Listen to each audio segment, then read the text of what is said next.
अस्सलाम वालेकुम। आवाज़ क्लियर आ रही है? अब आवाज़ आ रही है students? Okay, fine. Let's start. हम कहाँ थे? ट्रांजिशनल टैक्स ईयर पे पढ़ चाह रहे थे। सॉरी, आपको वेट करना पड़ा। मिस और इसमें हम स्टार्ट करने जा रहे थे। मैं पहले ये बताना चाह रहा था, हमने नॉर्मल टैक्स ईयर पढ़ा, वो जो 30 जून पे एंड हो रहा था। स्पेशल टैक्स ईयर पढ़ा, अदर देन 30 जून एंड हो रहा था। दोनों की एंडिंग 12 महीने के होते हैं, special tax year, normal tax year भी। अब हम पढ़ रहे हैं ट्रांजिशनल टैक्स ईयर।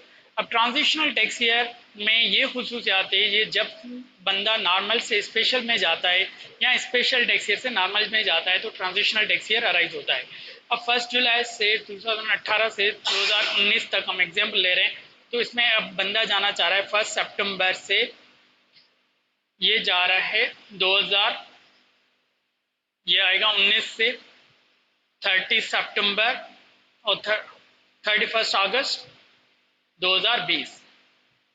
अब ये जो स्पेशल टैक्स ईयर में ये चला गया, किस में से? नॉर्मल टैक्स ईयर में से। लेकिन अब ये टैक्स 12 महीने की ये तो पे कर चुका होगा ना, ये भी पे करेगा। लेकिन जो 3 महीने हैं उस टैक्स ईयर को क्या बोलेंगे हम? जो जून जुलाई, अब जुलाई अगस्त, सॉरी 2 महीने, जुलाई और अगस्त, इसको कौन क्या पीरियड बोलेंगे? ये तो कह रहा है एफबीआर को एप्लीकेशन दी कि मैं मुझे 1 सितंबर से 31 अक्टूबर अगस्त तक मेरा ईयर एंड कर दें। तो इसमें जो जुलाई और अगस्त जो आए ना 2019 के, इसकी तो कोई कोई इसका तो कुछ किसी खाते में ही नहीं आया, किसी ने रिटर्न ही फाइल नहीं किया, ये चेंज हो गया तो पीरियड। तो ये जो लेस देन 2 पीरियड है ना, ये ट्रांजिशनल पीरियड 2 महीने का, ये ट्रांजिशनल पीरियड जो 2 महीने का है ना, इसको हम कहेंगे tax year, transitional tax year. अब लेकिन ये एंड किस साल में होगा? ये हमेशा पहचाना जाएगा नॉर्मल टैक्स ईयर से। इसका नेक्स्ट जून कब आ रहा है? 30 जून। अब जुलाई 19 से 1 जुलाई, ओ सॉरी, हाँ 1 जुलाई 19 से 31 अगस्त 19 तक, ये 2 महीने का, इसको टैक्स ईयर कहेंगे, transitional tax year. Transitional tax year. लेकिन ये पहचाना किससे जाएगा? 2020 के नेक्स्ट जून इसका आ रहा है 2020, तो ये टैक्स ईयर भी पहचाना जाएगा 2020 का टैक्स ईयर। ठीक है, हम दोबारा एग्जांपल दूसरा ले लेते हैं, आराम से समझ आ जाए। ये शॉर्ट एग्जांपल हो गया, अब दूसरा एग्जांपल ले लेते हैं। फॉर एग्जांपल हमारा, पहले मैं नॉर्मल से दोबारा नॉर्मल का एग्जांपल ले रहा हूँ। 1 जुलाई 2017 का मैं फॉलो करता था, जून वाला एंड 2030 जून 2018 में मेरा ये नॉर्मल टैक्स ईयर था। अब मैं चाह रहा हूँ मेरा साल हो 1 अक्टूबर 2018 से, क्योंकि ये मैं फॉलो करता था, ये एंड हो गया। अब मैं अगले साल से कहाँ जा रहा हूँ? यहाँ चाह रहा हूँ 1 अक्टूबर 1 अक्टूबर वाला ईयर 31 सितंबर, मतलब मैं एंडिंग डेट कौन सी चाह रहा हूँ? 31 सितंबर 2019। अब ये हो गया स्पेशल टैक्स ईयर। ये स्पेशल टैक्स ईयर इससे कौन से पहचाना जाएगा? 2020 से, क्योंकि एंडिंग डेट आ रही है 2020, टैक्स ईयर हो गया इसका। इसका टैक्स ईयर हो गया 2018। ठीक है, अब 2019 में कोई आए ही नहीं 2 साल। अब इसके जो जुलाई, अब ये जो पीरियड आ गया ना जून, अब जुलाई, इसमें भी तो इन्होंने इनकम की अर्न की होगी, जुलाई अगस्त में भी अर्न की होगी, सितंबर में भी इनकम अर्न की होगी, जुलाई अगस्त सितंबर। इस टैक्स का भी तो कोई खाते में लाएगा, इसको भी तो एफबीआर को बताएगा कि ये टैक्स ईयर की भी मैंने अर्निंग की थी, उसकी भी टैक्स, इसलिए इसको पहचाना जाएगा ट्रांजिशनल टैक्स ईयर। अब ये कौन से पीरियड है? ये जुलाई अगस्त सितंबर, जुलाई से 2018 से जून और सितंबर 30, ये 3 महीने, जुलाई अगस्त सितंबर 2018। इसको नेक्स्ट टैक्स ईयर एंड कहाँ हो रहा है? 2019 में। ये 2019 में इसका जून आ रहा है। तो ये 3 महीने का जो ट्रांजिशनल पीरियड है ना, 3 मंथ्स का, इसको हम ट्रांजिशनल टैक्स ईयर कहते हैं। Transitional tax year. अब मतलब शॉर्ट में मैं बताऊं, ट्रांजिशनल टैक्स ईयर हमारा क्या होगा?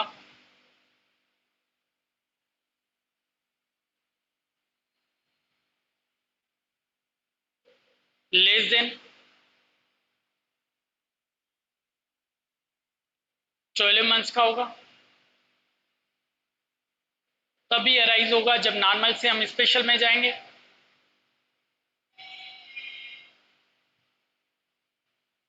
या स्पेशल से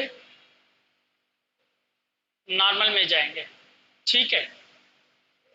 और इसकी एक और खुसूसियात है चौथी, ये हमेशा स्टार्ट होगा लास्ट फुल टैक्स ईयर जो एंड हुआ, जो हमारा नॉर्मल टैक्स ईयर का हमने एग्जांपल लिया कि 2018 में एंड हो रहा था, 30 जून वाला जो एंड हो रहा था 18 में, उससे मतलब ये 1 जुलाई से स्टार्ट होगा 2018 से, और नेक्स्ट ईयर हमारे जो हम जा रहे थे 30 सितंबर हम चाह रहे थे ना, तो ये एंडिंग डेट इसकी होगी 30 सितंबर जो नेक्स्ट ईयर स्टार्ट हो रहा है। ये 3 महीने का जो पीरियड है ना, ये ट्रांजिशनल टैक्स ईयर है। ठीक है। अब इसके जो जिस साल पे एंड होगा ना, उसका जो नेक्स्ट जून होगा ना, उस नेक्स्ट जून से ही नॉर्मल टैक्स ईयर से ये पहचाना जाएगा। ठीक है। अब बात समझ आ गई? काइंडली कंफर्म करेंगे बात समझ आ गई, नहीं आई तो हम दोबारा एग्जांपल डिस्कस करते हैं। कितने पीरियड का होगा? लेस देन तो 12 मंथ्स का होगा।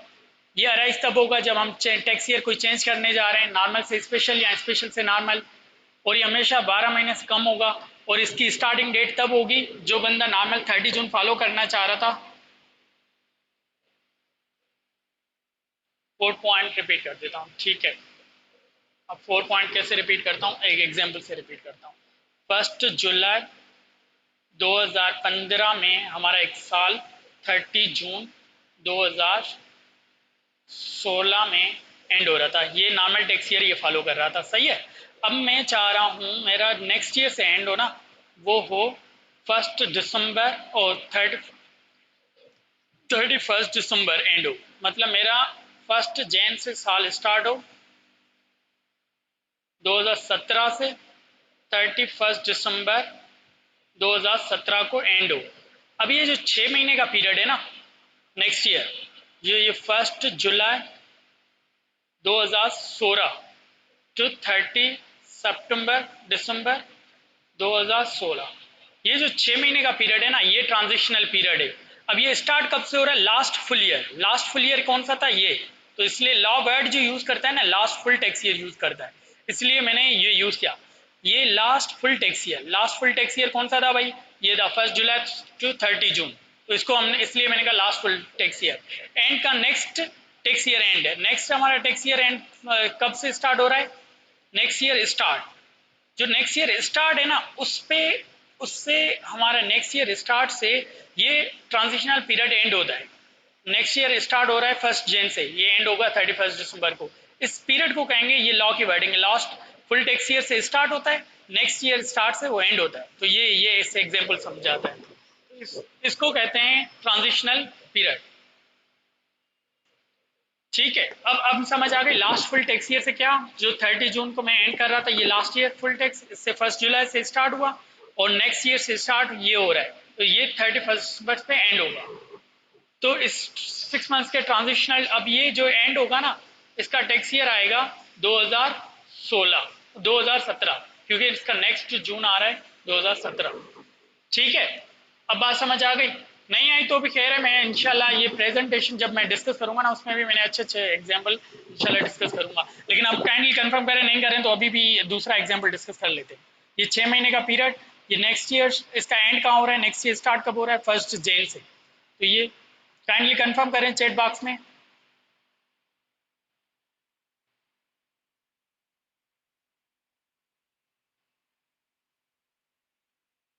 एग्जैक्टली नॉर्मल टैक्स ईयर के एंड से स्टार्ट होगा ट्रांजिशनल टैक्स ईयर, क्योंकि वो चेंज पीरियड आ रहा है, इसके बाद वो नया टैक्स ईयर फॉलो करने जा रहा है। बिल्कुल बिल्कुल आपने सही कहा। नेक्स्ट ईयर एंड पे जो है 31 दिसंबर पे, अब नेक्स्ट ईयर पे ये एंड होगा। सही है, बिल्कुल सही किया। इसको ट्रांजिशनल टैक्स ईयर कहते हैं। इंशाल्लाह मैं प्रैक्टिस भी कराऊंगा, ये आपसे प्रैक्टिस कराऊंगा। अभी तो मैं मेरे ही एग्जाम्पल है आपके, ये मैं प्रैक्टिस करने के लिए टैक्स ईयर्स दूंगा। उसके बाद अब ये एक बात समझते हैं, मैं जा रहा हूँ, अब प्रैक्टिकली हम डिस्कस करते हैं ऐसे ही पहले। अगर आप नॉर्मल से स्पेशल में जा रहे हैं तो क्या ऐसे ही आप जब चाहेंगे चले जाएंगे?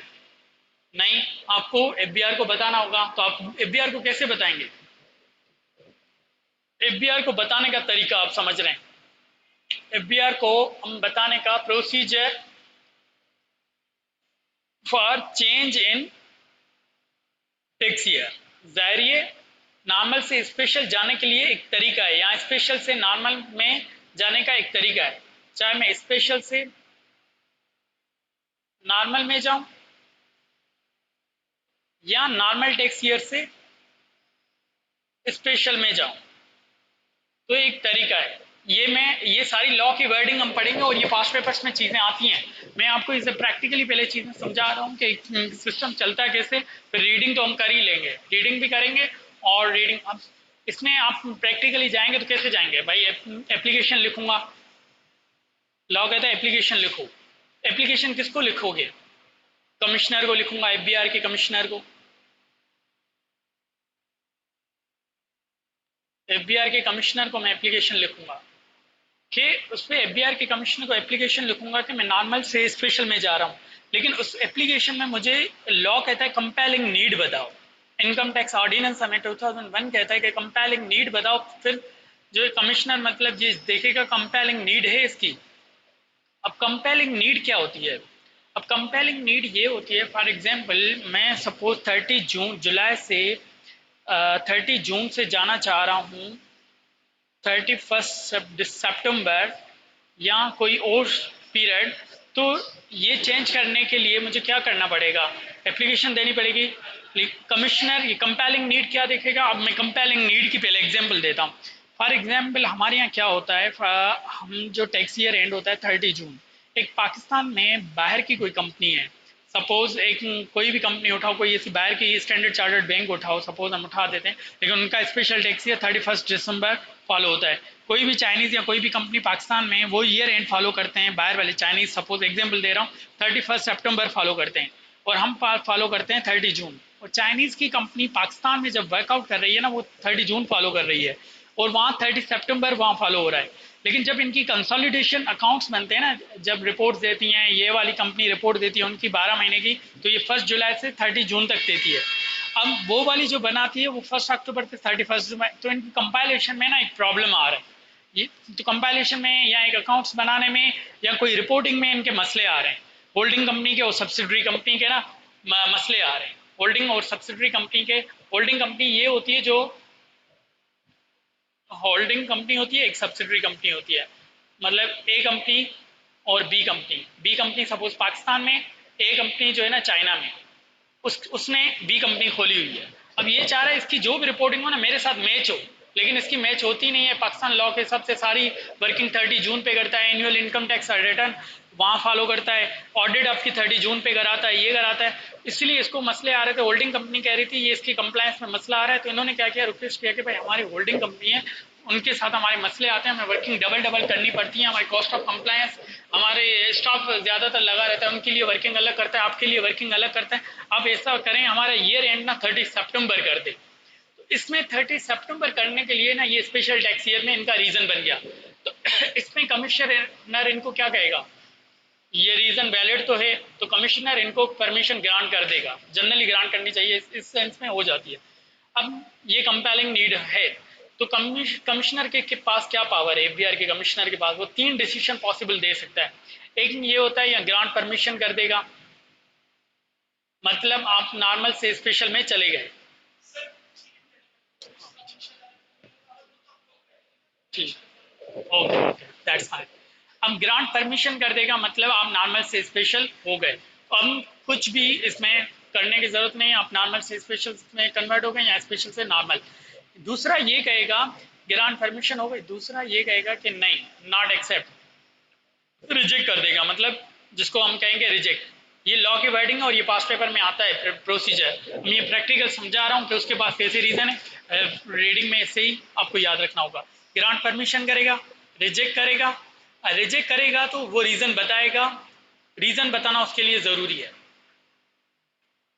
रिकॉर्ड द रीजन, उसके रीजन बताएगा कि भाई मैंने क्यों रिजेक्ट किया, उसका कोई भी उसकी वजह हो सकती है, क्योंकि वो इंडस्ट्री फॉलो नहीं करती है, ऐसी हज़ारों कंपनी है जो फॉलो करती हैं, आपको ही सिर्फ मसला है सपोज, तो रिजेक्ट। अरे एक होता है विदड्रॉल,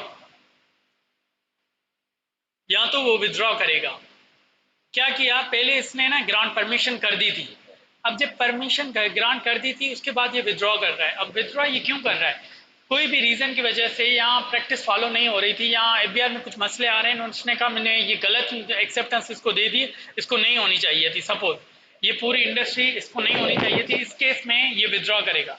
इसमें भी विदड्रॉ करेगा ना तो भी ये रीजन बताएगा, रिकॉर्ड द रीजंस। किसको बताएगा, जो एप्लीकेशन लेने आया था, जो कंपनी उसके पास एप्लीकेशन लेने गई थी, या जो टैक्स पेयर उसके पास लेने गया था। जो बंदा है जो एफबीआर को टैक्स पे करता है, एसआरबी को टैक्स पे करता है, तो वो लैंग्वेज में कहते हैं टैक्स पेयर, जो टैक्स पे करने वाला हो, ठीक है। तो रिकॉर्ड द रीजन, अब ये रिकॉर्ड रीजन करेगा रिटर्न में, उसको रिटर्न में बताएगा ये सारे दोनों। इसके बाद क्या ये दोबारा ये किसी के पास नहीं जा सकता, इसके लिए इसने कहा इसको यार मेरी बात कमिश्नर को समझ ही नहीं आ रही है क्या, कमिश्नर को समझ नहीं आ रहा, मेरा वैलिड रीजन है ये है। इसके पास में जो एप्लीकेंट से जिसने एप्लीकेशन फाइल करना चाह रहा था, जो टैक्स पेयर था, जो कंपनी थी, तो वो कंपनी एफबीआर के पास जाएगी, वो एफबीआर का डिसीजन ना इस केस में फाइनल होगा। तो ये कमिश्नर भी तो एफबीआर का था, आप कहेंगे ये तो कमिश्नर भी तो एफबीआर का था, हाँ कमिश्नर भी एफबीआर का था, लेकिन ये कमिश्नर इंडिविजुअल कैपेसिटी में अपना डिसीजन दे रहा था कमिश्नर, ठीक है। अब ये कमिश्नर जो डिसीजन दे रहा था ना इंडिविजुअल कैपेसिटी में दे रहा था।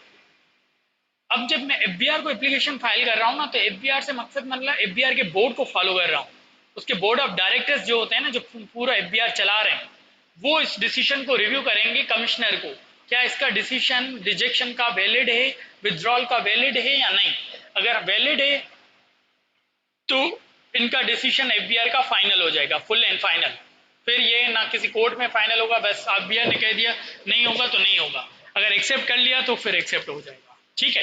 अब procedure for change in tax year में हमने किस तरीके से पढ़ा, अब मैं लेमन लैंग्वेज में समझाऊं, आप नॉर्मल से, मैं नॉर्मल फॉलो कर रहा हूँ 30 जून से 30 जुलाई पे जाना चाह रहा हूँ, और 30 सितंबर पे जाना चाह रहा हूँ, मैं एप्लीकेशन लिखूंगा, एप्लीकेशन में क्या बताऊंगा, कंपेलिंग नीड बताऊंगा, वो कंपेलिंग नीड कमिश्नर भी देखेगा।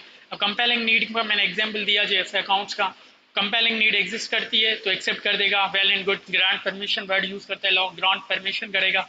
उसके बाद हमारा अब क्या करेंगे, दूसरा रीजन, या रिजेक्ट करेगा तो रिजेक्ट करेगा तो रीजन बताएगा, या विदड्रॉ करेगा तो रीजन बताएगा। उसके बाद एप्लीकेंट्स के पास क्या है, एप्लीकेंट्स एफबीआर के पास जाए, एफबीआर मतलब क्या, बोर्ड उसका डिसाइड करेगा, वो डिसाइड करेगा एक्सेप्ट या रिजेक्टेड, तो एक्सेप्ट हो गई या रिजेक्ट हो गई। वो एक्सेप्टेंस है रिजेक्शन किस पे देगा, कमिश्नर के डिसीजन पे देगा, वो विदड्रॉ कर चुका है या रिव्यू, वो रीजन जो उसने बताया होगा उस रीजन के ब्याह पे डिसीजन फॉलो करेगा। अब ये बताएं, थोड़ा कंफर्म करें, ये समझ आ गई बात kindly, procedure for change in tax year. हम लॉ की रीडिंग करेंगे, ये लॉ की वर्डिंग की रीडिंग करेंगे, मैं कीवर्ड्स ध्यान में करा रहा हूँ, ठीक है। काइंडली दूसरे स्टूडेंट्स भी कायनात सेफ के अलावा भी और भी कंफर्म करें चैट बॉक्स में प्लीज।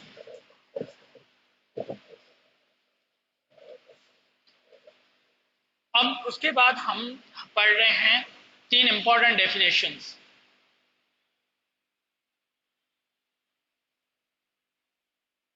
अब 3 इंपॉर्टेंट डेफिनेशंस पढ़ना जरूरी है, पर्सन, एओपी एंड कंपनी, क्योंकि ये बार बार जिक्र होता है एओपी का, पर्सन का, पूरे लॉ में पर्सन का डिस्क्राइब होता है, एओपी का डिस्कशन चलती है, कंपनी की डिस्कशन चलती है। अब इनकम टैक्स ऑर्डिनेंस में पर्सन का मकसद क्या है, एओपी का मकसद क्या है, कंपनी का मकसद क्या है, कंपनी ये किसको कहता है, एओपी किसको कहता है, पर्सन किसको कहता है। हम पहले पर्सन को डिस्कस करते हैं, ठीक है। पर्सन को डिस्कस करने के लिए ये मैंने एज एड एज ही प्रेजेंटेशन बनाई है, लेकिन वो प्रॉपर फॉर्मेट में है, इंशाल्लाह आपको एज एड एज ही मिलेंगी, ठीक है। और पर्सन को हम क्या कहते हैं, पर्सन में 3 चीजें आती हैं, सॉरी मैंने 4 चीजें लिखी, ये नहीं होगा, ठीक है। 3 चीजें, अब पहले इंडिविजुअल, जो एक बंदा है इंडिविजुअल, उसको ये कहता है पर्सन। इंडिविजुअल से क्या मतलब, नेचुरल पर्सन, नेचुरल पर्सन से क्या मुराद, नेचुरल पर्सन से मुराद है बिजनेस इंडिविजुअल, जो बंदा बिजनेस चलाता हो, सोल प्रोप्राइटर हो, या शेयर होल्डर हो, किसी कंपनी का शेयर होल्डर हो, या सैलरी पर्सन हो। मतलब इसमें आता है इंडिविजुअल। अब मैंने इंडिविजुअल को एक्सप्लेन किया, वो इंडिविजुअल लिखता है, सही है। इंडिविजुअल मतलब नेचुरल पर्सन है, जिंदा मेल फीमेल का मकसद नहीं है यहाँ पे। या इंडिविजुअल मतलब नेचुरल पर्सन जो बिजनेस चलाता हो, शेयर होल्डर हो, जिसकी इनकम हो, या सैलरीड पर्सन हो, सही है। अब उसके बाद पर्सन के बाद एओपी आता है और कंपनी। लॉ लिखता है एओपी इनकॉर्पोरेटेड, मतलब इनकॉर्पोरेटेड का मतलब होता है रजिस्टर्ड, या फॉर्मेट जो बनी हुई हो, या एस्टेब्लिश या कायम की गई हो, किसमें, इन पाकिस्तान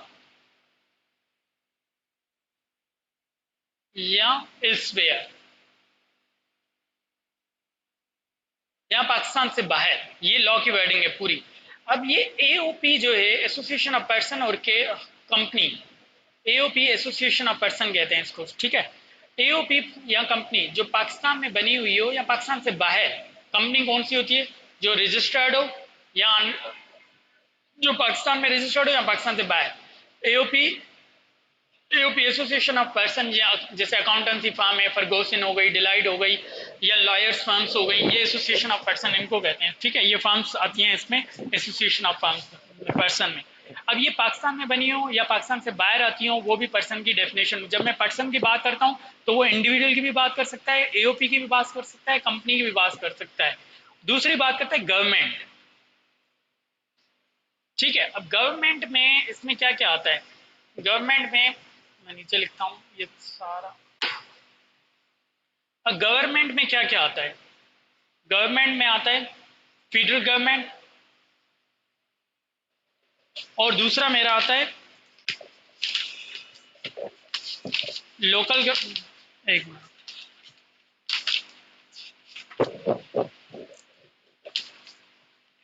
एक आता है फेडरल गवर्नमेंट, और दूसरा आता है फॉरेन गवर्नमेंट, और एक political sub division of foreign government, political sub division of foreign government, सही है। और लास्ट मेरा आता है public international organisation, public international organisation आती हैं, ठीक है। अब फेडरल गवर्नमेंट भी, गवर्नमेंट कौन सी आती है, फेडरल गवर्नमेंट आती है, प्रोविंशियल गवर्नमेंट आती है, political sub division of the, political sub division कौन सी, फेडरल गवर्नमेंट, मतलब जैसे पाकिस्तान में फेडरल गवर्नमेंट जो है इमरान खान की हो गई, अभी नून लीग का आ गई, ये फेडरल गवर्नमेंट, सही है।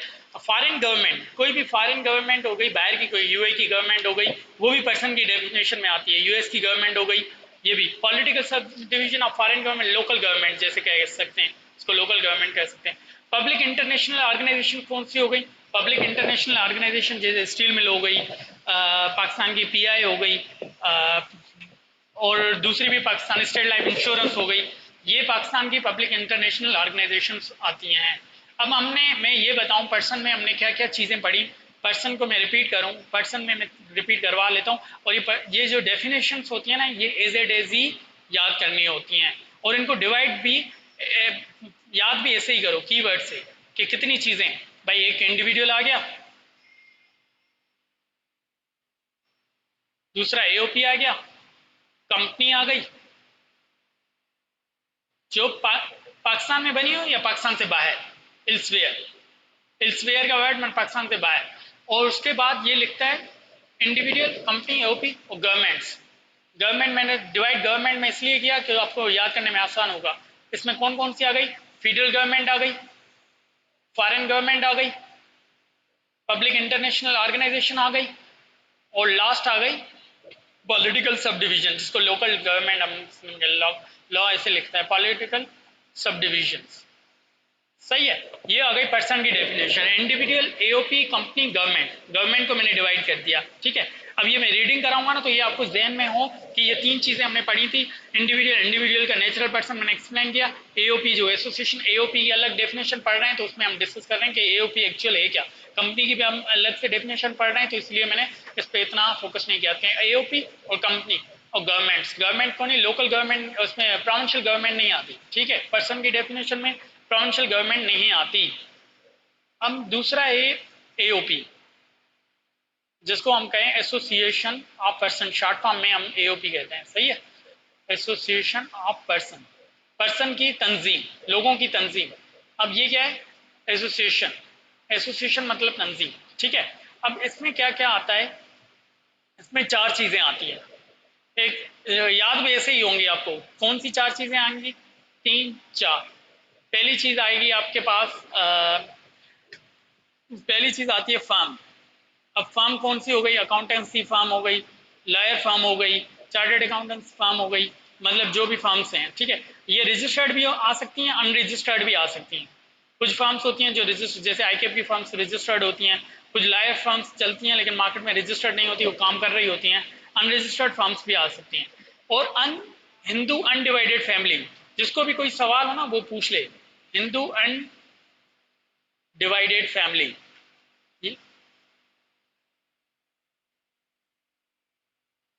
Hindu undivided family. Hindu undivided family का मकसद क्या है? हिंदू अनडिवाइडेड फैमिली क्या होता था इंडिया में? जैसे अभी भी ज्वाइंट फैमिली का जो कॉन्सेप्ट होता है ना, वो हिंदू से ही हमारे पास पाकिस्तान में भी ज्वाइंट फैमिली का जहाँ पे कॉन्सेप्ट नजर आता है ना, ये ज्यादातर हिंदू में होता था। अब हिंदू इंडिया में अभी भी बड़ी बड़ी फैमिलीज हैं, ये ज्वाइंट फैमिली जिसको हम कहें, हिंदू अनडिवाइडेड फैमिली जिसको ज्वाइंट फैमिली हम कहें। उसमें क्या होता था कि पुराने दौर में, मतलब आपके जो उनके बेटे हैं, सात आठ बेटे जो भी हैं, उनकी बेटियां जो भी कमा रही हैं, वो बड़े बंदे को पैसे दे दिए, वो सारा इनकम एंड एक्सपेंडिचर आपका एक्सपेंस चला रहा होता है। इनकम एंड एक्सपेंसेस वो सारा मेन प्रॉपर्टी भी उसके नाम पे चल रही होती थी। तो इसको हम उसके लिए डील करते थे। एसोसिएशन ऑफ पर्सन उसकी डेफिनेशन में आती है हिंदू अनडिवाइडेड फैमिली। जैसे उनकी जो कंपनीज, प्राइवेट कंपनी होती है ना, ज्यादातर association of person as a joint family की बनी हुई होती हैं। तो ये ज्वाइंट फैमिली का जो सिस्टम है, उनको एसोसिएशन ऑफ पर्सन, ये कंपनी की नहीं है लेकिन कंपनी का सेटअप की तरह होता है, इसमें कंपनी नहीं आती। और उसके बाद एओपी की डेफिनेशन में आता है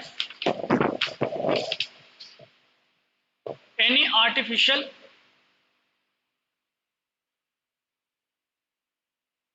जुडिशियल पर्सन,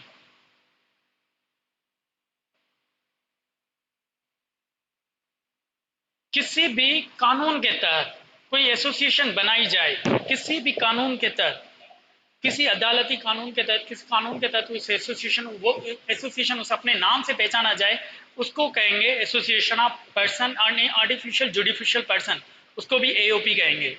और यहाँ any body of person formed under foreign law, अब ये कहेंगे any body of person formed under foreign law, किसी बाहर के कानून के तहत, किसी बाहर के कानून के तहत अगर कोई एसोसिएशन बनी है ना, उसको भी हम एओपी डिस्क्लोज करें, but does not include company. इसमें कंपनी नहीं आती, ठीक है। एसोसिएशन में कंपनी की अलग डेफिनेशन है, इसलिए कंपनी इसमें नहीं आती, ठीक है। अब इसमें कंपनी की नहीं आती, इसमें हमने चार चीजें पढ़ी। एक फर्म पढ़ी, हिंदू अनडिवाइडेड फैमिली पढ़ी, एनी आर्टिफिशियल जुडिशियल पर्सन पढ़ो। कोई भी कानून के तहत हमारी जो, मतलब लॉ ने कहा कि भाई एक एसोसिएशन बना दो, वो अपनी एसोसिएशन से पहचानी जाए, एसोसिएशन उसके नाम से कॉन्ट्रैक्ट हो, उसके नाम से साइन हो, अपने नाम से पहचानी जाए, तो उसको भी हम एओपी कहेंगे। और दूसरी आ गई body of person formed under foreign law, किसी बाहर के कानून के तहत बनी हुई हो और उसमें कंपनी नहीं आएंगी। चार चीजें कौन कौन सी पढ़ी हमने? फर्म पढ़ी। अब फर्म को हम ये डिसाइड करें ना, ये फर्म क्या होती है, थोड़ा फर्म को मैं एक्सप्लेन करूं। जैसे चार्टर्ड अकाउंटेंट, इनकी ये रिलेशन इस तरीके से होती है between two person who have agreed to share the profits। मतलब जैसे पार्टनर्स होते हैं लायर्स के, फर्म्स के, ये क्या करते हैं, तो प्रॉफिट, अपने प्रॉफिट एंड लॉस शेयर करते हैं। और इनका ऑब्जेक्टिव एक ही होता है कि भाई एक लॉयर होते हैं तो दोनों का लॉयर का एक होता है कि हम कंसल्टेंसी हम चलाएं और अपना नाम रोशन करें। इस तरीके दोनों का ऑब्जेक्टिव सेम ही होता है, ठीक है।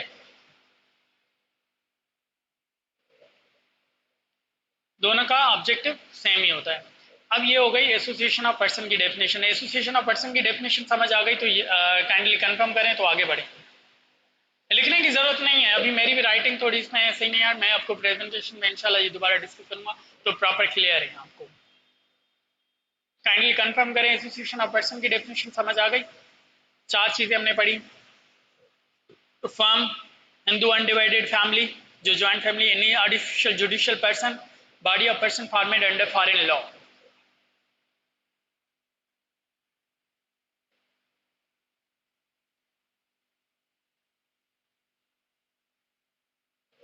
ओके, हम मूव करते हैं नेक्स्ट कंपनी पे।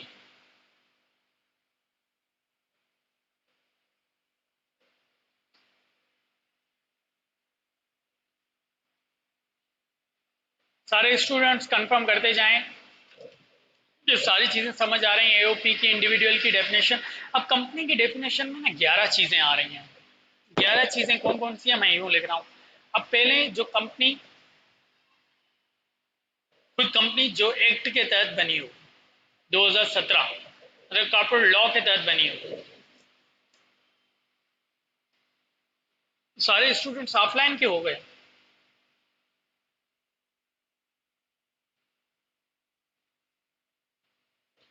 अब सारे स्टूडेंट्स ऑनलाइन हैं।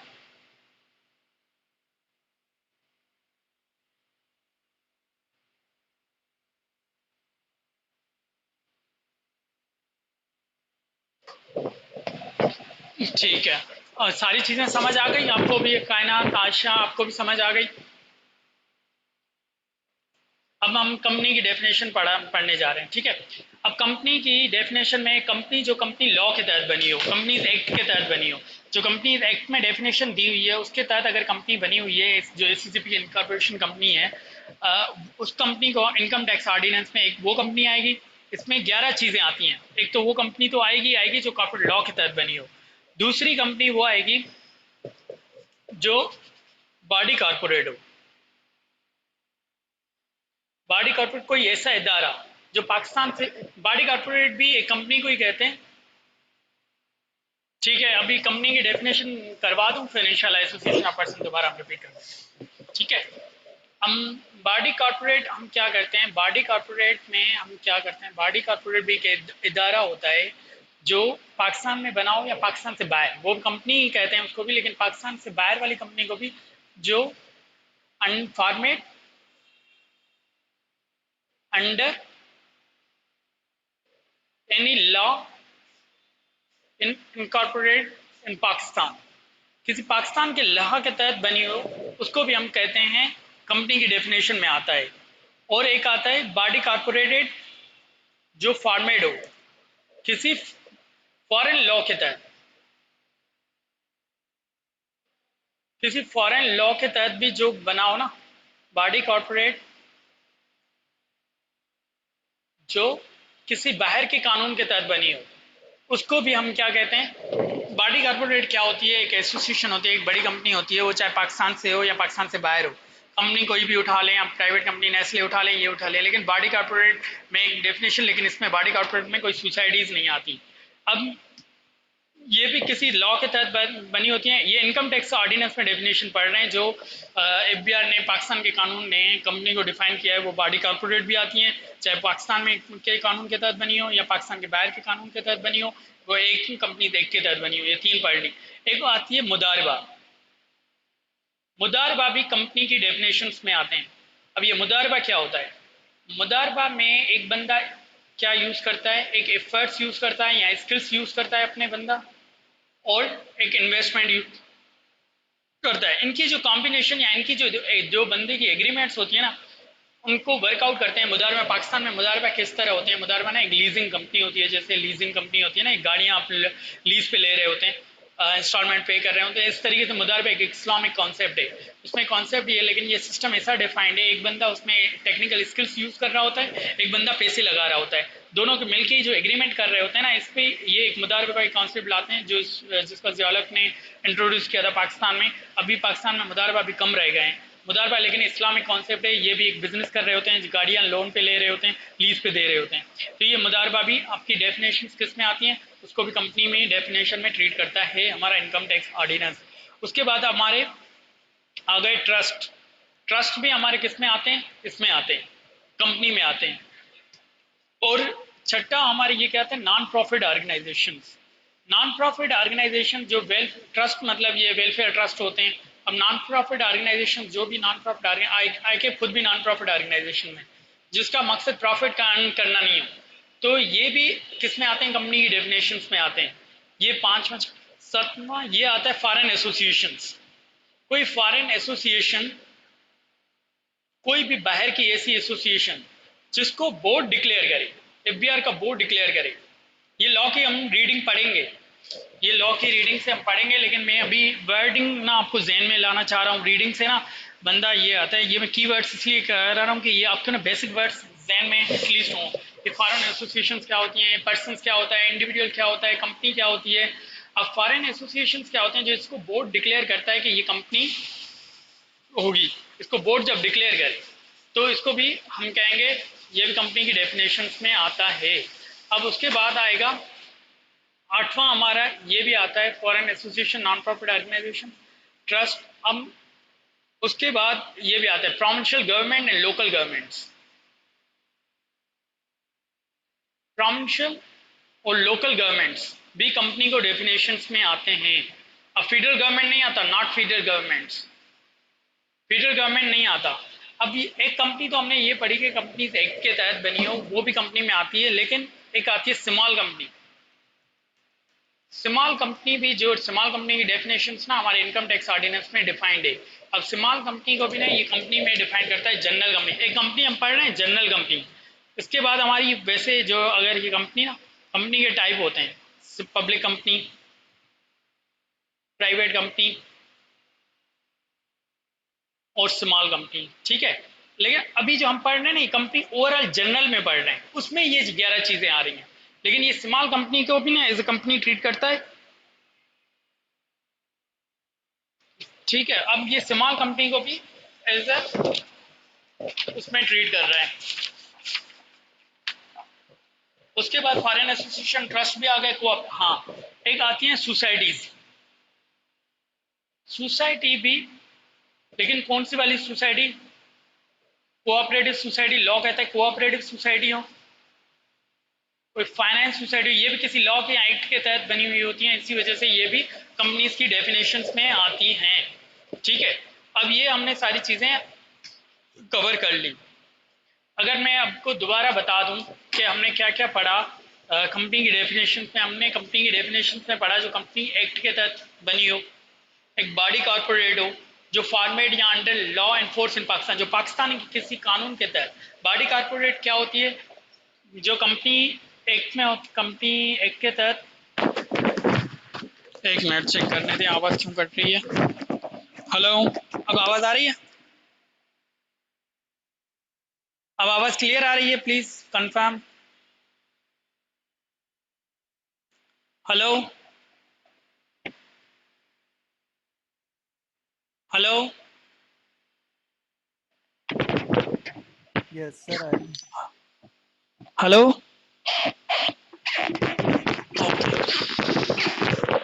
अब हम ये कंपनी की डेफिनेशन में ना हमने 11 चीजें पढ़ी। कौन कौन सी चीजें पढ़ी?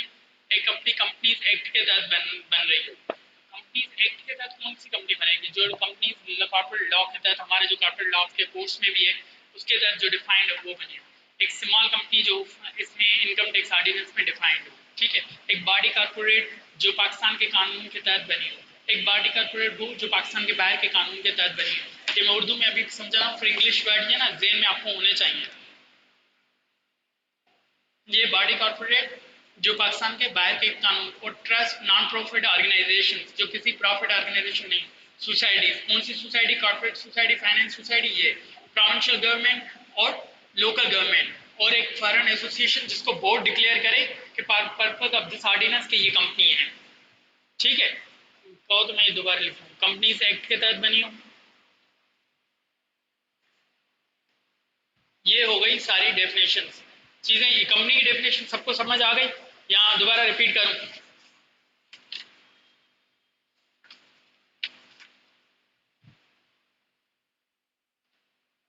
काइंडली कंफर्म करें मैसेज में कि कंपनी की डेफिनेशन में 11 चीजें हमने पढ़ी।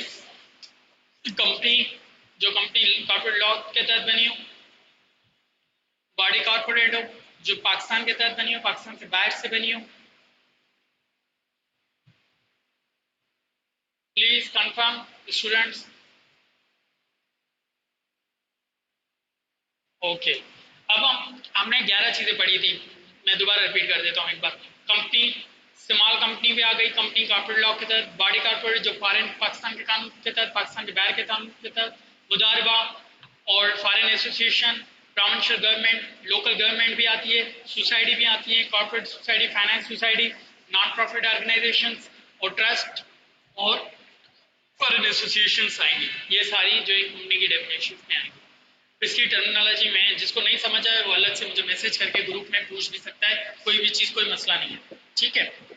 उसके बाद अब हम थोड़ा टेक्निकल होते जा रहे हैं। ये बेसिक कॉन्सेप्ट हमने सारे डिस्कस कर लिए हैं, पर्सन डिस्कस कर लिया। अब एसोसिएशन ऑफ पर्सन जिसने कहा था कि डिस्कस कर लो, अब एसोसिएशन ऑफ पर्सन में दोबारा डिस्कस कर लेता हूँ एक बार, ठीक है। एसोसिएशन ऑफ पर्सन जहाँ पे वरना अलग किसी को डिस्कस करना हो ना अभी तो वो अलग मुझसे कर सकता है मैसेज, कोई मसला नहीं है, अलग से समझा दूंगा। अब हमने एसोसिएशन ऑफ चीज़ों में 4 चीज़ें डिस्कस की थी एसोसिएशन ऑफ पर्सन में। एक डिस्कस की थी एसोसिएशन ऑफ पर्सन में एक फर्म्स आती हैं। फर्म्स कौन सी होती हैं? अकाउंटिंग फर्म्स और लॉयर फर्म, या रजिस्टर्ड भी हो सकती हैं, अनरजिस्टर्ड भी हो सकती हैं। जो चार्टर्ड अकाउंटेंसी प्रोफेशनल्स की फर्म हो गई या कोई लॉयर की फर्म हो गई। Any Hindu undivided family, Hindu undivided family का जो कॉन्सेप्ट होता है वो ज्वाइंट फैमिली का कॉन्सेप्ट होता है, हिंदू अनडिवाइडेड फैमिली, ठीक है। वो ज्वाइंट फैमिली का इनका सिस्टम होता है, इनको भी association of person law treat करता है। Any artificial judicial person, any artificial judicial person, सही है, उसको भी लॉ क्या ट्रीट करता है? उसको भी लॉ ट्रीट करता है एसोसिएशन ऑफ पर्सन। किसी कानून के तहत देखिए एसोसिएशन, एसोसिएशन मतलब तंजीम, कोई तंजीम बनाई गई हो, कोई ऑर्गेनाइजेशन लोगों का। अब उसके बाद लॉस्ट है association of person, any body of person, कोई भी बॉडी ऑफ पर्सन मतलब कोई किसी भी लोगों की तंजीम जो किसी फॉरेन लॉ के तहत बनी हो, बाहर के किसी कानून, यूएई के कानून के तहत बनी हो, इंडिया के कानून के तहत बनी हो, सपोज यूएस के कानून के तहत बनी हो, यूके के कानून के तहत बनी हो, उस कानून के तहत जो बनी हुई है एसोसिएशन ना, उस एसोसिएशन को भी Pakistan income tax ordinance association of person treat करेगा, but does not include company, ठीक है। 4 चीजें इसमें हमने पढ़ी, एक फर्म्स पढ़ी, हिंदू अनडिवाइडेड फैमिली पढ़ी, आर्टिफिशियल जुडिशियल पर्सन पढ़ी, any body of person formed under foreign law does not include company, ठीक है। अब इसमें एसोसिएशन ऑफ पर्सन की ये डेफिनेशन आ गई। अब ये हो गई एसोसिएशन ऑफ पर्सन। उसके बाद हम थोड़ा टेक्निकल अब कॉन्सेप्ट हम डिस्कस करने जा रहे हैं। इस पे पास पेपर्स भी बहुत ज़्यादा आते हैं। हम कॉन्सेप्ट अभी डिस्कस करने जा रहे हैं रेजिडेंशियल स्टेटस।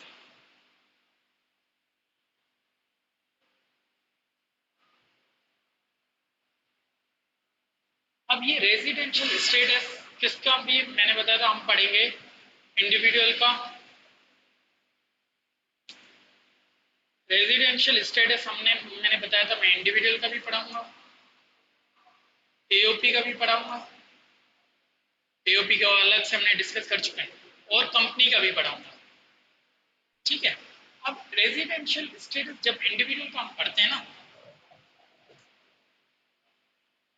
तो पहले इसका टेक्निकल ये एओपी भी डिटेल डिस्कशन है, कंपनी की भी डिटेल डिस्कशन है, और ये अब हम पढ़ रहे हैं पहले पहले रेजिडेंट इंडिविजुअल,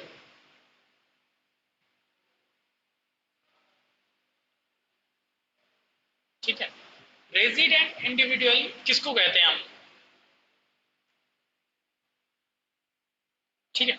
रेजिडेंट इंडिविजुअल हम उसको कहते हैं जो पाकिस्तान में, ये नहीं, एक मैं पहले कॉन्सेप्ट ये बता दूं, पेन से लिख नहीं रहा, मैं इसी जनरल डिस्कशन कर रहा हूँ। आपके पास पाकिस्तानी एनआईसी होगा, आपके बुक के पास एनआईसी होगा, लेकिन वो पाकिस्तानी रेजिडेंट होने के बावजूद भी ये इनकम टैक्स के हिसाब से नॉन रेजिडेंट हो सकता है। क्यों? पाकिस्तान में जो रेजिडेंट ये नहीं है कि जिसके पास डोमिसाइल हो, जिसके पास एनआईसी हो, या जो पाकिस्तान में पैदा हुआ हो। यहाँ पर रेजिडेंट का कॉन्सेप्ट ये है जो पाकिस्तान में 183 डेज स्टे किया हो, जिसने जिसने 182 डेज में स्टे किया ना, वो नॉन रेजिडेंट हो जाएगा। लॉ कहता है कि जो भी पाकिस्तान में स्टे किया वो 182, वो नॉन रेजिडेंट है। क्यों? जो पाकिस्तान में 183 डेज स्टे किया वो क्या होगा, रेजिडेंट बन जाएगा, 183 डेज या मोर, ठीक है। अब ये पाकिस्तान में 183 डेज स्टे किया, it has nothing, resident individual जो nothing to do with CNIC, domicile, या एनी अदर थिंग, या बॉर्न आइडेंटिटी वगैरह। अब मैं रेजिडेंट इंडिविजुअल को शॉर्ट फॉर्म में बताऊं, दो चीज़ें मेन इंपॉर्टेंट समराइज करके बताऊं, तो रेजिडेंट इंडिविजुअल वो होता है जो पाकिस्तान में फिजिकल स्टे, जो पाकिस्तान में एक साल के अंदर, एक टैक्स ईयर के अंदर 183 डेज स्टे किया हो। और दूसरा बंदा वो होता है जो गवर्नमेंट एम्प्लॉय हो, वो विदाउट एनी कंडीशन रेजिडेंट होगा, विदाउट एनी कंडीशन। ठीक है, लिखने की कोई जरूरत नहीं है, ये सारी चीजें मैं आपको प्रोवाइड करूंगा, आपको लिखने की जरूरत नहीं है। ठीक है, 183 डेज और विदाउट एनी कंडीशन। अब गवर्नमेंट एम्प्लॉय पाकिस्तान में, सपोज एक पाकिस्तानी सफीर है, ये यूएस एम्बेसडर बनाए, यूएस एम्बेसडर बनाए ना, यूएस में, वो यूएस में रहता है लेकिन पाकिस्तान की सर्विस ले रहा है, पाकिस्तान की रिप्रेजेंट कर रहा है, पाकिस्तान की सैलरी ले रहा है। तो इसी वजह से जो गवर्नमेंट एम्प्लॉई है ना, वो चाहे 2 साल ही बाहर रहा हो, 50 साल ही बाहर रहा हो, लेकिन उसके बावजूद भी ये क्या होगा, ये रेजिडेंट इंडिविजुअल होगा। लेकिन जो पाकिस्तान में जो शहरी रहता हो 183 डेज उसको हम रेजिडेंट इंडिविजुअल कहेंगे, उसको हम वो नहीं कहेंगे, नॉन रेजिडेंट नहीं कहेंगे। जो 180 डेज, नॉन रेजिडेंट कौन होगा,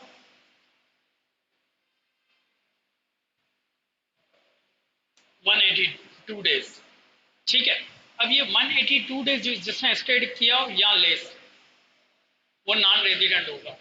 अब मैं पहले ये थोड़ा, इसलिए मैं ये इंट्रोडक्शन बताया कि रेजिडेंट इंडिविजुअल एक आम बंदे का मतलब, आप भी पाकिस्तान में रहते हैं, 1 जुलाई, हम पाकिस्तान का एक एग्जांपल लेते हैं फिर आगे बात बढ़ाते हैं। 1 जुलाई 2018 टू 30 जून हमारा ये नॉर्मल टैक्स ईयर पाकिस्तान में है सपोज। अब इसमें मैं अगर 30 जून 2019, इसमें अगर मैं 183 डेज रहा ना, तो मैं रेजिडेंट इंडिविजुअल हूँगा इस पीरियड में 183 डेज। अगर मैं 182 डेज रहा तो मैं नॉन रेजिडेंट हो जाऊंगा इसी साल में। मतलब एक बंदा एक साल में रेजिडेंट भी हो सकता है, दूसरे साल में नॉन रेजिडेंट भी हो सकता है। अब इसको डिटेल में हम डिस्कशन एग्जाम्पल के साथ करते जा रहे हैं, लेकिन आस्ते आस्ते हम बढ़ते जाएंगे। अब ये रेजिडेंट इंडिविजुअल को समझना जरूरी क्यों है, क्योंकि रेजिडेंट का कॉन्सेप्ट इसलिए जरूरी है, जो आपकी पाकिस्तान सोर्स ऑफ इनकम और फॉरेन सोर्स ऑफ इनकम ये टैक्सेबल हो जाती हैं, दोनों टैक्सेबल हो जाती हैं। आप अगर रेजिडेंट हो गए ना 183 डेज, तो आप पाकिस्तान में जो सैलरी अर्न कर रहे हैं ना, या बिजनेस से कुछ भी अर्न कर रहे हैं, फिर मैं बाहर फ्रीलांसिंग करके या कुछ भी लेक्चर दे रहा हूँ, वो भी मेरे टैक्सेबल हो जाएंगे। ये ऐसे एग्जाम्पल ले रहा हूँ, तो टैक्स फ्रीलांसिंग की इनकम वैसे एग्जाम्पल होती है, ठीक है। लेकिन मैं एग्जाम्पल ले रहा हूँ, बाहर से मैं कोई सेमिनार कंडक्ट कर रहा हूँ या मैं बाहर कोई बिजनेस चला रहा हूँ, तो मैं रेजिडेंट होके कोई बिजनेस, तो वो रेजिडेंट में मेरी पाकिस्तान सोर्स ऑफ इनकम तो हो ही जाएगी, जो मैं पाकिस्तान में जॉब करता हूँ। करंटली मैं जॉब सिंध रेवेन्यू बोर्ड में करता हूँ, ठीक है। तो यहाँ से जो मुझे सैलरी आ रही है ना, वहां से जो मैं यूएई में जो बिजनेस कर रहा हूँ, ये दोनों मेरी टैक्सेबल हो जाएंगी। अगर मैं नॉन रेजिडेंट हूँ ना, तो मेरी सिर्फ Pakistan source of income exempt हो जाएगी। अब इसको मैं थोड़ा और समराइज करूं, फिर मैं रेजिडेंट इंडिविजुअल पे दोबारा आता हूं। अब मैं पाकिस्तान, एक है रेजिडेंट पर्सन, एक है रेजिडेंट पर्सन है और एक नॉन रेजिडेंट, एक रेजिडेंट पर्सन है, एक है नॉन रेजिडेंट पर्सन, ठीक है। अब जो नॉन रेजिडेंट पर्सन है ना, जो पाकिस्तान में 182 डेज रहा होगा या फिर कम, जो पाकिस्तान में उसने अर्न किया होगा ना, उस पर तो टैक्स देगा ही देगा। और ये जो देगा ना टैक्स, वो पाकिस्तान के हिसाब से भी देगा और जो बाहर अर्न किया है ना फॉरेन सोर्स ऑफ इनकम, उसके हिसाब से भी टैक्स देगा, ठीक है। अब इसको थोड़ा डिटेल में, और मैं डिटेल में करता जा रहा हूँ, ठीक है, फिर एक समरी में बनाऊंगा। अब ये डिटेल में क्या हुआ है, एक बंदा है जो रेजिडेंट 183 डेज स्टे किया पाकिस्तान में। अब 183 डेज में इसके कौन से काउंट करूं, जिस दिन छुट्टी लीव है क्या वो काउंट होनी चाहिए, या पब्लिक हॉलीडेज है क्या वो काउंट होने चाहिए, या लॉकडाउन हुआ, स्ट्राइक हुई, क्या ये दिन भी काउंट, जिस दिन मैंने काम नहीं किया, घर में सोता रहा, क्या वो सारी दिन, हाँ सारे काउंट होंगे, सारे के सारे दिन फिजिकल। यहाँ जिस दिन मैं पाकिस्तान से बाहर जा रहा हूँ, डे मैं यूएई जा रहा था, क्या उसी वो वाला दिन, या मैं यूएई से पाकिस्तान आ रहा था, मतलब दुबई से पाकिस्तान आ रहा था, day of departure, day of arrival Pakistan आ गया, डे ऑफ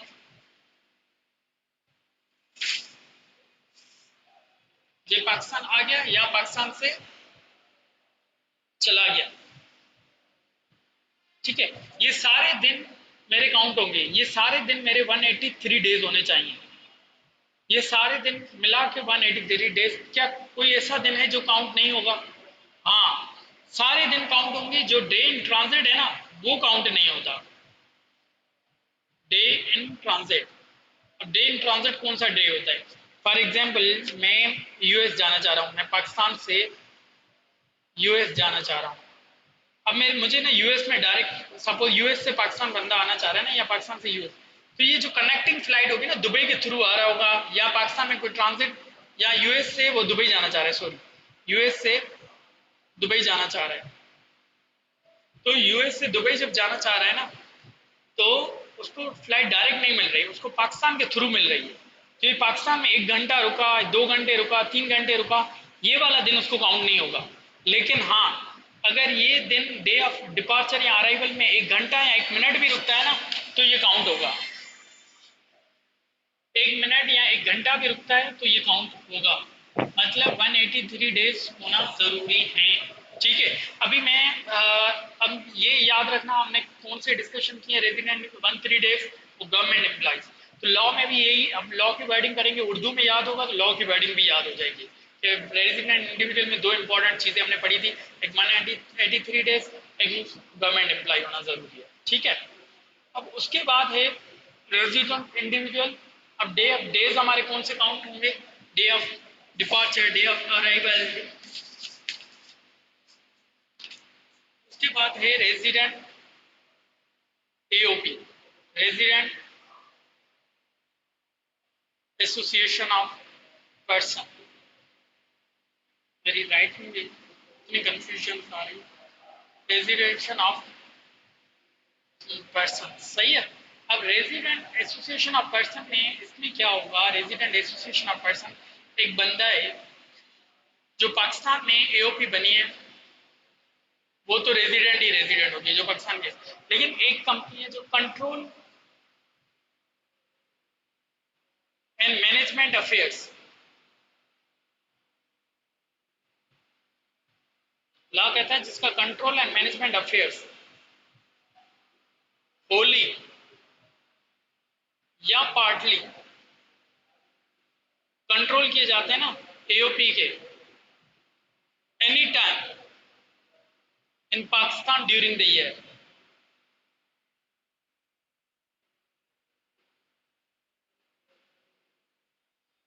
अब मैं ये कह रहा हूँ, एक एसोसिएशन बनी है, एक फर्म बनी है, सपोज एक फर्म बनी है पाकिस्तान में, ठीक है। पाकिस्तान में जो फर्गूसन बनी है, कोई भी मैं फर्म बना रहा हूँ, उस फर्म की चार्टर्ड अकाउंटेंट फर्म बना रहा हूँ, तो वो पाकिस्तान के हिसाब से एओपी पाकिस्तान में रजिस्टर्ड हुई, वो पाकिस्तान की रेजिडेंट कहलाएगी। लेकिन एक फर्म बनी है यूएई में, मैंने यूएई में फर्म खोली, दुबई में फर्म खोली, तो क्या दुबई वाली फर्म पाकिस्तान में रेजिडेंट हो सकती है? हाँ हो सकती है। वो कैसे हो सकती है? उसके जब मैं यहाँ से बैठ के डिसीजन लूँ, होली या controlling management affairs, management affairs मतलब मैं उसके डिसीजन या उसके एडमिनिस्ट्रेशन या सारी चीज़ें ना पावर से मैं ले रहा हूँ। भाई ये कोई क्लाइंट एक्सेप्ट करो, उनकी सैलरीज मैं डिसाइड कर रहा हूँ, ये डिसाइड यहाँ से कर रहा हूँ ना बैठ के, इस्लामाबाद से, कराची से, तो ये पाकिस्तान के रेजिडेंट कहलाएगी। अब ये पाकिस्तान की रेजिडेंट तब कहलाएगी जहाँ किसी भी टाइम, मतलब साल में मैंने एक बार भी डिसीजन यहाँ से बैठ के लिए ना उसके, तो यहाँ से डिसीजन लिए, सारी फर्म्स यहाँ से मैंने मैनेज किए, अप्रूवल मैंने दिए कि भाई हाँ ये कर दो, ये सैलरीज कर दो, ये क्लाइंट एक्सेप्टेंस दे दो, ये अकाउंट्स यूँ करा दो, कुछ भी फर्म से रिलेटेड कोई भी डिसीजन लिए काम से रिलेटेड, वो सारे, इसको भी हम कहेंगे क्या होगा, ये रेजिडेंट हो जाएगी। अब उसके बाद हमारी आएगी रेजिडेंट कंपनी। अब रेजिडेंट कंपनी क्या होती है? रेजिडेंट कंपनी होती है जिसमें आती है जो कंपनी इनकॉर्पोरेट ही पाकिस्तान में हुई हो, एक पाकिस्तान में इनकॉर्पोरेट हुई हो कंपनी, तो वो बाय डिफ़ॉल्ट ही रेजिडेंट हो जाएगी, ठीक है। मतलब 2007 पाकिस्तान 2017 एक्ट के तहत बनी हुई है, ठीक है। वो तो कंपनी पाकिस्तान की हो जाएगी, और हो जाएगी रेजिडेंट कंपनी में आती है लोकल गवर्नमेंट और प्रोविंशियल गवर्नमेंट्स।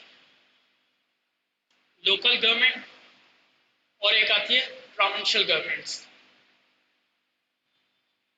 प्रोविंशियल गवर्नमेंट्स भी किस में आती हैं, ये भी रेजिडेंट कंपनी में, कंपनी की डेफिनेशन में आती है ना लोकल गवर्नमेंट और प्रोविंशियल गवर्नमेंट, ये भी विदाउट एनी कंडीशन ये रेजिडेंट होते हैं। लोकल गवर्नमेंट प्रोविंशियल गवर्नमेंट कभी भी नॉन रेजिडेंट नहीं हो सकते, ठीक है। अब ये नॉन रेजिडेंट रेजिडेंट पढ़ क्यों रहे थे, ये इनकम टैक्स के हिसाब से पढ़ रहे थे कि इनकी foreign source of income exam होगी या पाकिस्तान सोर्स ऑफ इनकम, उसके हिसाब से भी टैक्सेबिलिटी के हिसाब से पढ़ रहे थे। अब इसको हम डिटेल डिस्कस करेंगे, foreign source of income, Pakistan source of income को। हम incorporate Pakistan, local government, federal government. लेकिन एक कंपनी है जो पाकिस्तान से बाहर बनी हो, इनकॉर्पोरेट आउटसाइड पाकिस्तान है, क्या वो पाकिस्तान में रेजिडेंट बन सकती है या नहीं? वो भी पाकिस्तान में रेजिडेंट बन सकती है अगर पूरा का पूरा होली, पूरा का पूरा, इसमें पार्टली का वर्ड यूज ही नहीं होता, पार्टली का वर्ड यहाँ पर यूज ही नहीं होता। पार्टिकली का वर्ड यहाँ कहाँ यूज हो रहा था, एओपी में। अगर होली या कंट्रोल मैनेजमेंट अफेयर्स, हम होली से क्या मुराद, पहले तो ये समझना पड़ेगा। फॉर एग्जाम्पल, मैंने दुबई में एक कंपनी खोली, लेकिन मैं दुबई का कोई भी इसकी कंपनी का डिसीजन दुबई में नहीं लेता, सारे डिसीजन मैं कराची से या मतलब पाकिस्तान से लेता हूँ, इस्लामाबाद से लेता हूँ, लाहौर से लेता हूँ, कहीं से भी लेता हूँ, ठीक है। सारे डिसीजन यहाँ से लेता हूँ। कौन से डिसीजन हो सकते हैं, सपोज डिक्लेरेशन ऑफ डिविडेंड कर लिया, ऑडिटर्स की अपॉइंटमेंट कर ली, कंपनी के बोर्ड ऑफ डायरेक्टर्स डिसाइड कर लिए, कुछ भी मतलब कंपनी की चलाने का, जो कंपनी के चलाने में, बिजनेस चलाने में जो भी डिसीजन लेने पड़ रहे हैं, वो डिसीजन सारे मैं कहाँ से ले रहा हूँ, पाकिस्तान से ले रहा हूँ। तो इसलिए इन्होंने वर्ड यूज किया है होली। लेकिन होली का मकसद ये नहीं है कि पूरा साल ही, any time in during the year, कोई भी पूरी की पूरी मीटिंग डिक्लेरेशन ऑफ डिविडेंड की बोर्ड ऑफ डायरेक्टर की पाकिस्तान में हो गई ना, तो अगर बोर्ड ऑफ डायरेक्टर आके सारे पाकिस्तान में आ गए, वहां से पाकिस्तान में वैसे मुश्किल है, पाकिस्तान में इतने लोग आते तो नहीं है, बाहर वाले लोग, जो बाहर कंपनी हो तो पाकिस्तान में आएंगे, तो ये पाकिस्तान से डिसीजन बैठ के ले रहे हैं। सारे बोर्ड ऑफ डायरेक्टर्स की यहाँ मीटिंग हुई और उन्होंने डिक्लेरेशन डिविडेंड दिया। डिविडेंड क्या होता है, ये अलग कहानी, पाकिस्तान मार्केट से जो डिविडेंड मिलता है, उनके ये ऑडिटर्स अपॉइंट किए, उनके फाइनल अकाउंट्स जो बनाए थे उन्होंने कंपनी के, वो अप्रूव किए, वो यहाँ से बैठ के अप्रूव किए। कोई भी किसी साल में एक दिन भी, एनी टाइम वर्ड यूज करता है, any time during the year, any time मतलब किसी साल में एक बार भी। अब इसको ना मैं समराइज करके रिवाइज करता हूँ। रेजिडेंट कंपनी में हमने क्या, ये पास्ट पेपर में बहुत आते हैं, ये हम किस तरह आते हैं ये भी मैं बताऊंगा। रेजिडेंट इंडिविजुअल पढ़ा, एओ पढ़ी और कंपनी पढ़ी, एओपी एंड कंपनी। इसमें 183 डेज फिजिकल स्टे किया, फिजिकल स्टे सारे दिन काउंट किए जाएंगे, सब एक्सेप्ट स्टे इन ट्रांजिट, ठीक है। हम 183 डेज या गवर्नमेंट एम्प्लॉय, वो विदाउट एनी कंडीशंस क्या होगा, रेजिडेंट हो जाएगा।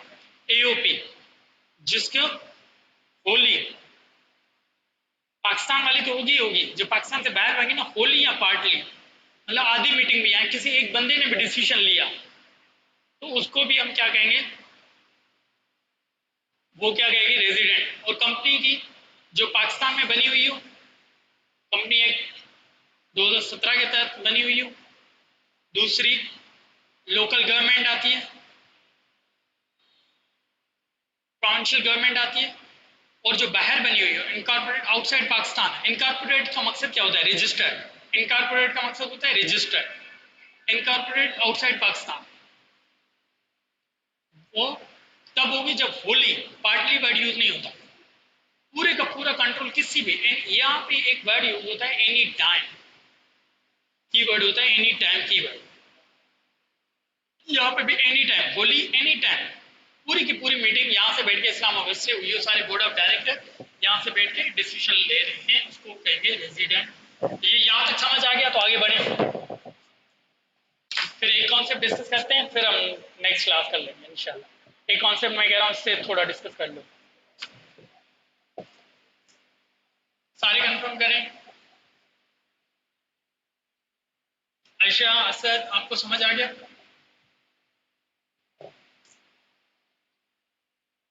ओके। उसके बाद हम एक ये कॉन्सेप्ट अब डिस्कस करते हैं इम्पोर्टेंट। अब ये रेजिडेंट और नॉन रेजिडेंट का मैं एक कॉन्सेप्ट ये समझा रहा था कि जो रेजिडेंट बंदा होगा या रेजिडेंट कंपनी होगी या रेजिडेंट इंडिविजुअल, उसकी वर्ड ओवर इनकम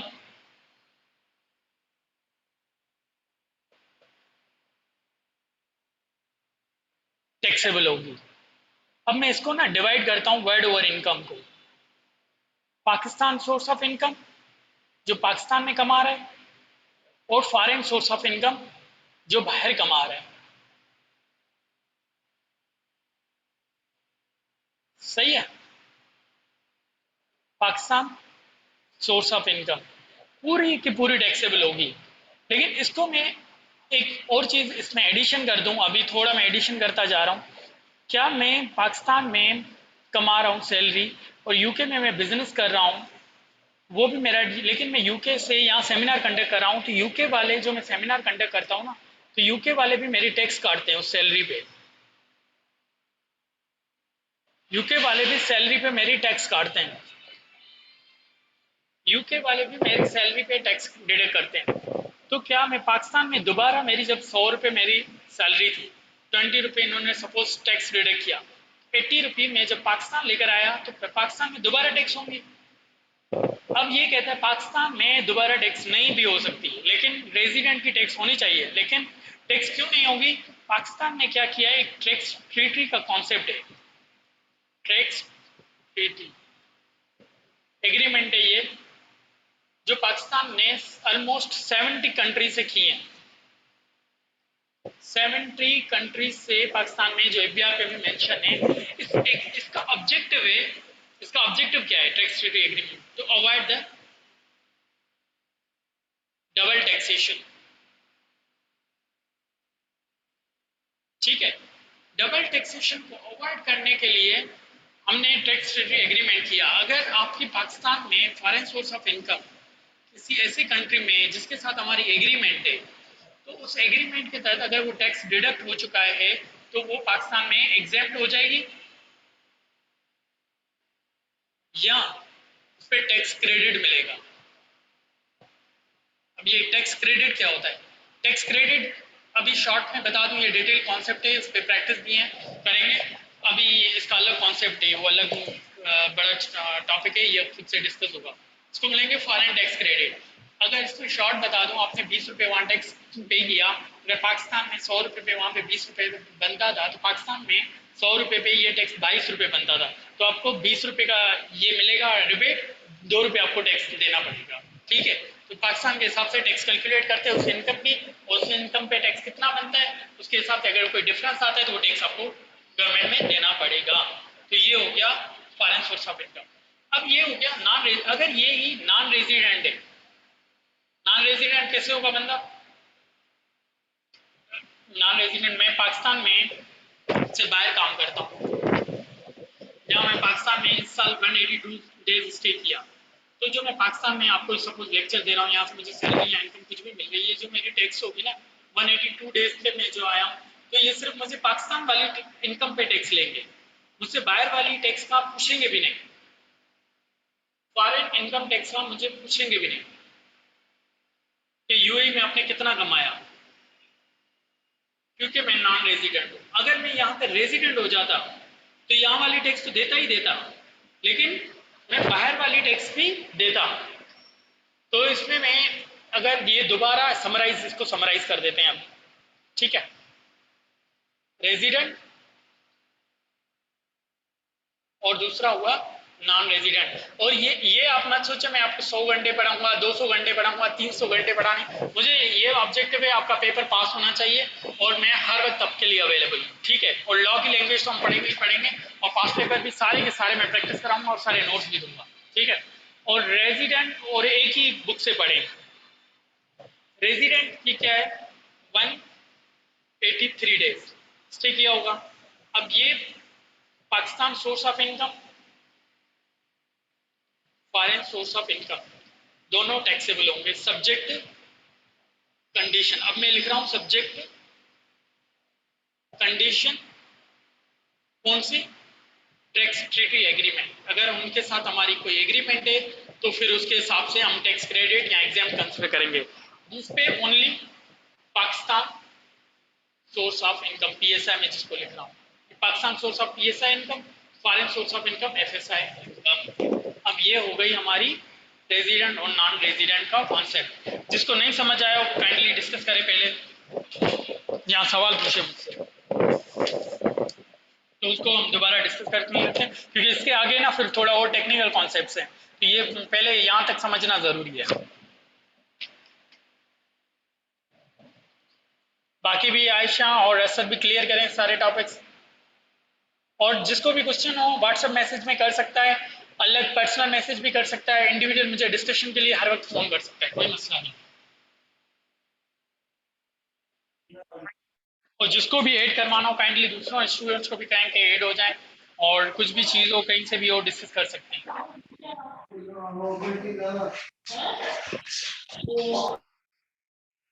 ठीक है, आज की क्लास यहाँ पे ऐड करें, आज की क्लास यहाँ पे एंड करते हैं। डन, सारे क्लियर, सब मैसेज पे चैट करें और क्लियर करें। मैं आपकी म्यूट अनम्यूट, आप अपने अनम्यूट करके भले आवाज़ क्लियर बता सकते हैं।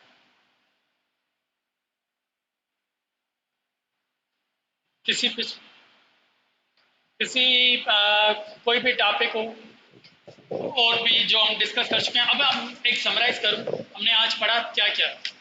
आज हमने पढ़ा टैक्सेशन सिस्टम पाकिस्तान का, ये प्रैक्टिकली आपको ना समझना जरूरी था, और ये आपको ज़हन में जरूर होना चाहिए। प्रोविंशियल अथॉरिटीज़ क्या हैं, और ये सर्विस टैक्स कहाँ जाता है, ये कहाँ जाता है, ये प्रैक्टिकली ना लोगों को मसले आते हैं। आप टैक्स पढ़ रहे हैं तो इसलिए आपको अंडरस्टैंडिंग होना जरूरी है। उसके बाद हमने पढ़ा टैक्स ईयर। टैक्स ईयर में हमने 3 टाइप्स के पढ़े, नॉर्मल, स्पेशल, ट्रांजिशनल। उसके बाद हमने procedure for change in tax year पढ़ा, जो ऊपर से normal procedure of change in tax year, ठीक है। उसके बाद हमने पढ़ा चौथा एओपी डेफिनेशन, पर्सन की डेफिनेशन और कंपनी की डेफिनेशन। उसके बाद हमने पढ़ा पांचवा रेजिडेंट का कॉन्सेप्ट, रेजिडेंट इंडिविजुअल का भी पढ़ा, एओपी का भी पढ़ा, और ये पढ़ा कंपनी का भी पढ़ा। उसके बाद हमने पढ़ा एडिशन टैक्स ट्रीटी का कॉन्सेप्ट। ये सारा है, इसमें किसी को भी 6 टॉपिक्स में किसी भी कंफ्यूजन हो तो मुझसे पर्सनल भी डिस्कस कर सकता है, ठीक है। अब यहाँ पे आप क्लास